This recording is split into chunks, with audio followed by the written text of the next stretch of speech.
Viewers সবাইকে স্বাগতম আমার ইউটিউব চ্যানেল ভাইরাল মেডিসিন বাংলায়। আজকে আলোচনা করব মেটা প্লাস টিআর এই ক্যাপসুলটা নিয়ে। এটা প্রস্তুত করে থাকে মিল্লাত ফার্মাসিউটিক্যালস লিমিটেড। এটার জেনেরিক নেম হলো ফেরস সালফেট এবং ফলিক অ্যাসিড, এই দুইটার জেনেরিকের সমন্বয়ে তৈরি এই মেটা প্লাস টিআর ক্যাপসুলটি।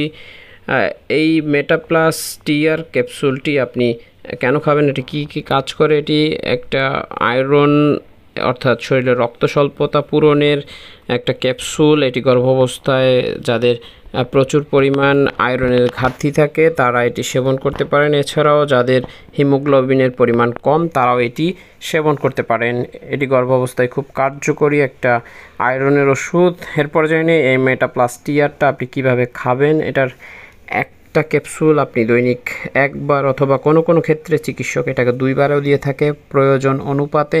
তাই চিকিৎসক যেভাবে আপনাকে নির্দেশ দেয় সেভাবে সেবন করবেন, অবশ্যই ভরা পেটে খাবেন। এরপরে জেনে নেই এই মেটা প্লাস টিআর ক্যাপসুলটা আপনি গর্ভাবস্থায় সেবন করতে পারবেন কি না। এটি গর্ভাবস্থায় নিশ্চিন্তে সেবন করা যায়, তবে অবশ্যই চিকিৎসকের পরামর্শ নিয়েই তবে গর্ভাবস্থায় খাবেন।